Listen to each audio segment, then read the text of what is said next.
The renowned theologians Charlie Brown and Linus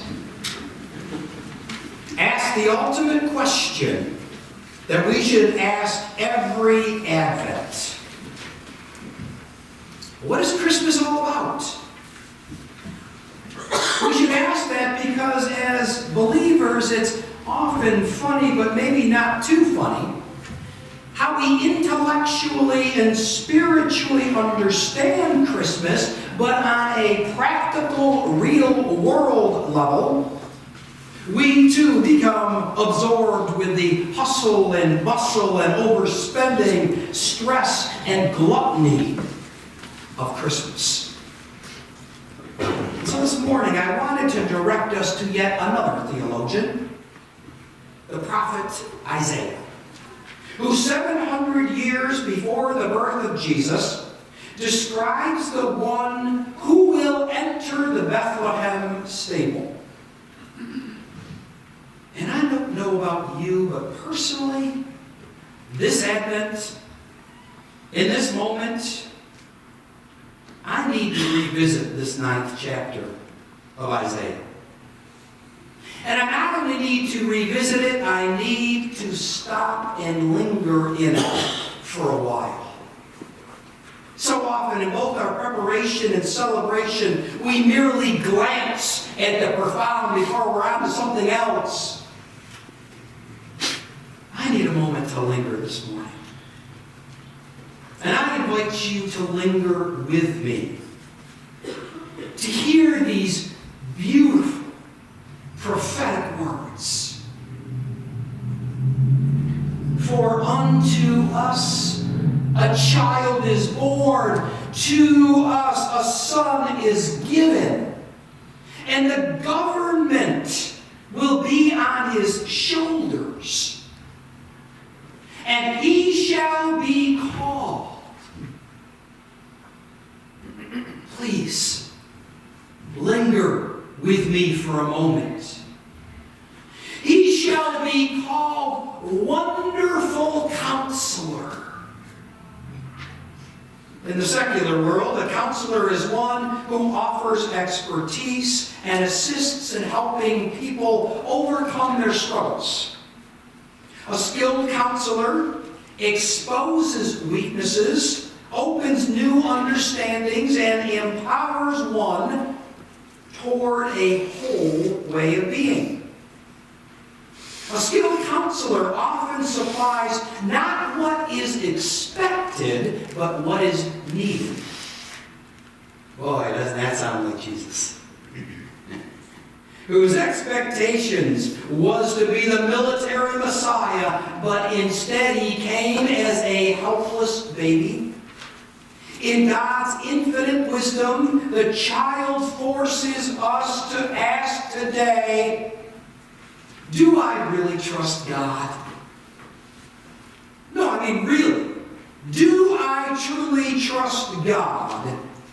Do I affirm today my dependence on the Creator and understand we are only made whole when we look beyond ourselves? I came across this Dutch fable I'd like to share with you. And it's a story about some tulip bulbs in a bulb bin. That's a mouthful. All these tulips in a bulb bin, and 3 of these bulbs were talking about the meaning of life. One of the tulip bulbs, whose name was No, said, I don't believe there's anything more to life than what I've already experienced. I'm pretty well satisfied with the way my life is. I'm just going to stay over here in this corner and be happy. There was another bulb, whose name was Maybe. This bulb said, well, I'm not so sure about that, no. I think there's more to life than what I've experienced, and I feel a desire to know more and to find more. But it's up to me. It's up to me to find what else is out there. And so maybe just kind of squeezed into another corner of the bin and finally got frustrated and shriveled up. But there was a third bulb. His name was Yes.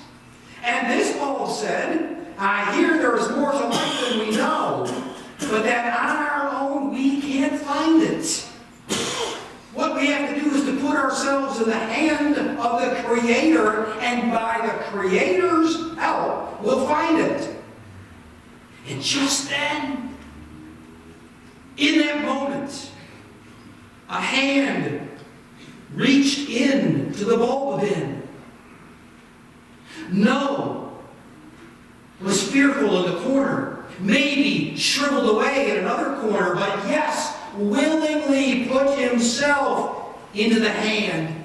And that little bulb was buried in the ground through the long winter, but in the spring, burst forth into a new life and a wondrous life. I share that on the fourth Sunday of Advent, friends, because those same choices are given to every one of us. We can say there's nothing more to life than what we have seen. We can attempt to find life in all its fullness out of our own strength and effort. Or we can realize that no one finds true life but when that life begins to depend on someone besides and beyond ourselves.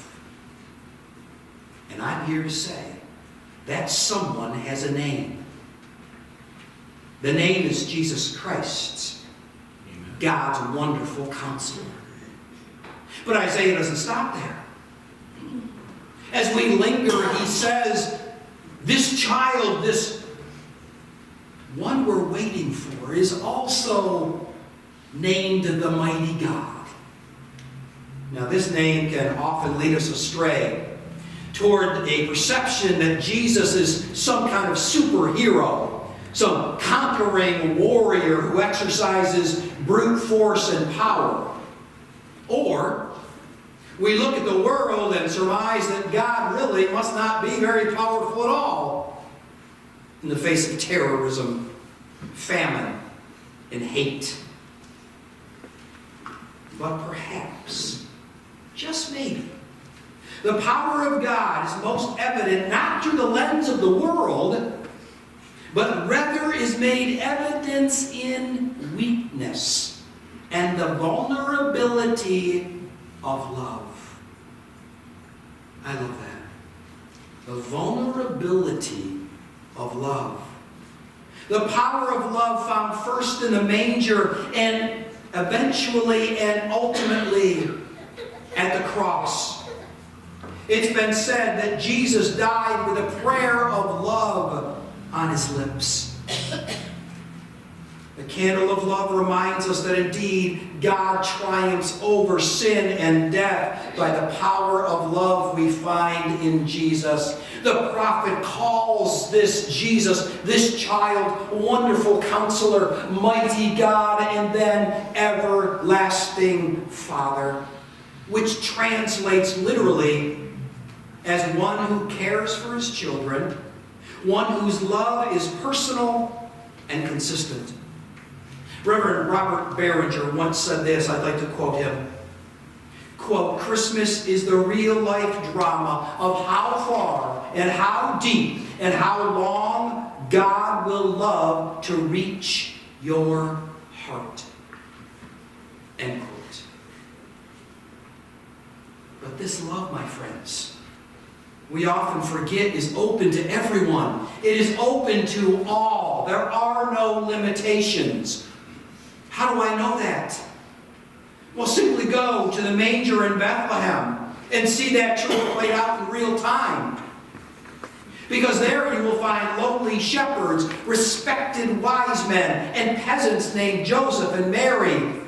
And they were all shown the same thing: God's love. Even this morning, in this place, in this time, we have young and old, male and female, members and non-members, low, middle, upper economic groups, seekers, doubters, and believers. And the message is the same for us all. The child of the manger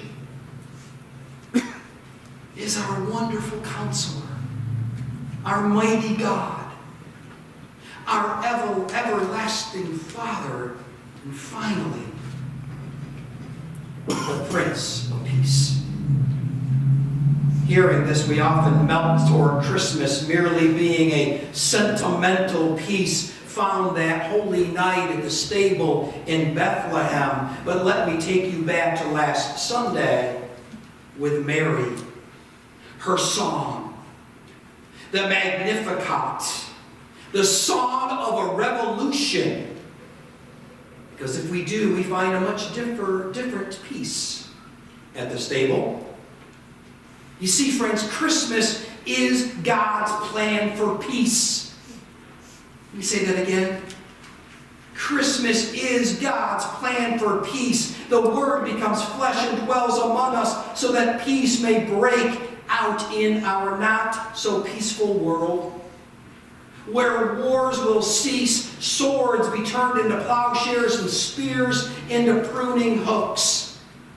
That's why today, this time, as we light the candle of love, we need to ask ourselves personally and individually, what have I done this past year to bring God's peace into the lives of others?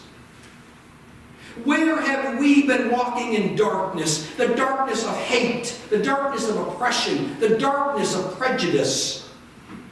Where have we actually stifled the Prince of Peace? I end this. 700 years before Christ's, all the way to December 23rd, 2018.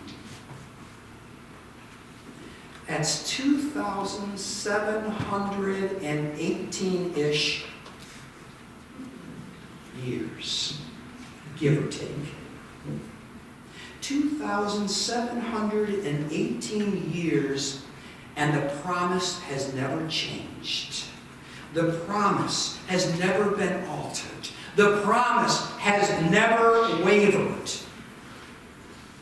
And the name of that promise, the name of the candle we light tomorrow evening is Wonderful Counselor, Mighty God, Everlasting Father, the Prince